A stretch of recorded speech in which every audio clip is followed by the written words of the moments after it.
Bonjour les amis, bonjour amis potagistes.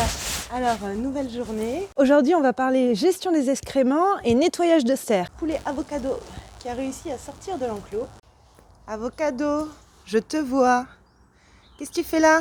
On va commencer cette journée pour aller donner manger aux poules. Il y a pas mal de bruit, je suis désolée. Ça, c'est du vieux pain qu'un ami m'a ramené. Je le mets à tremper dans l'eau.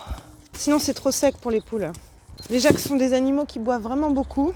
Eh ben alors les filles, qu'est-ce qui se passe? Bonjour!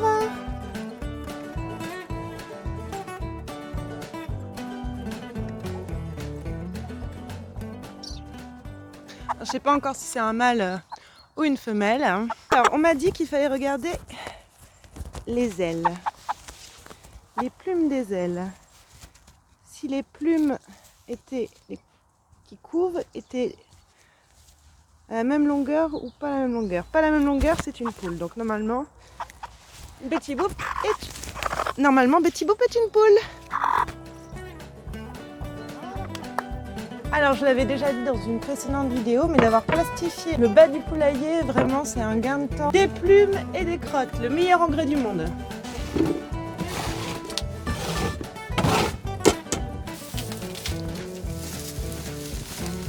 Bon, le jeu est simple, il consiste à nettoyer le poulailler, remettre du paillage propre. Et maintenant que j'ai 9 poules, il y a une gestion des excréments à avoir. Je suis passée de 3 poules à 9 poules, dont vous savez les 4 poulets qui ont bien grandi.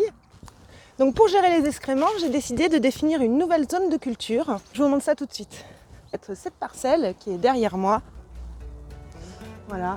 J'ai déjà commencé sur cette partie-là. Je vais recouvrir tout et laisser la terre s'en nourrir tout l'hiver pour pouvoir planter plein de bons légumes l'année prochaine. Écraser les excréments, je vous conseille de faire ça avec des bottes. Voilà, donc les poules, c'est fait. On va à présent passer sur ce qui reste de tomates. On va éclaircir tous les plants de tomates qui nous restent pour permettre aux tomates qui restent sur les tiges de rougir. On va allumer la lumière. Regardez, ça c'est les petits plants qu'on a fait il y a 2 jours. On vérifie le niveau d'humidité. Là, il n'y a plus trop d'eau, on va en rajouter et on voit que ça commence à germer.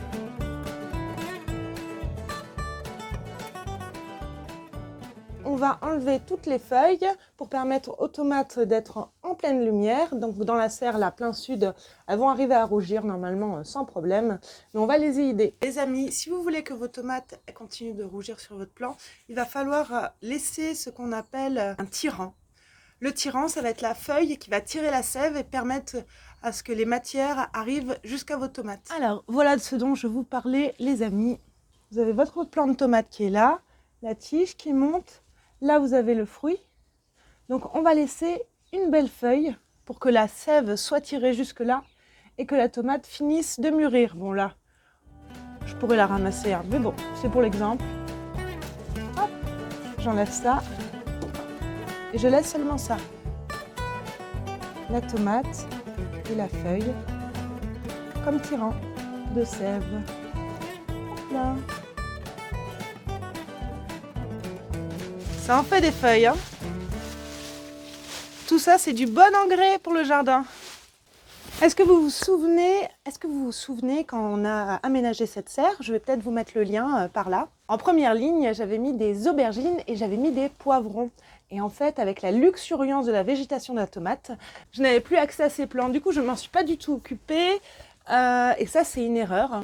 Donc l'année prochaine, certainement, je ne mettrai que des tomates ou alors bien partager tomates d'un côté, aubergines, poivrons de l'autre. Parce que là, c'était pas gérable. La bonne surprise, c'est que maintenant que je nettoie, je découvre des fruits. Bon, ils sont tout petits, je vais vous montrer.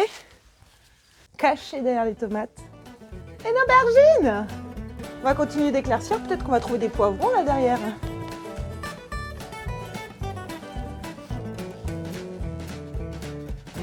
Et alors, les aubergines sont encore en fleurs. Mais c'est bien trop tard, mes petites. Voilà, donc là, pareil, on va arracher tout ça. Waouh, ça change tout. Cette lumière qui rentre Ah, c'est top. Donc cet hiver, je ne sais pas si vous vous souvenez, on avait mis des planches ici pour faire nos semis sur le dessus, plein sud. Et là, je vais faire des salades d'hiver et des radis d'hiver. Bon, vous voyez, il y a encore de quoi ramasser. On est dans une transition entre deux saisons. C'est la fin de cette vidéo, j'espère qu'elle vous aura plu. Et on finit sur cette image. Les graines que nous avons plantées il y a quelques jours sont en train de germer. Je vous montre ça. Allez, à bientôt!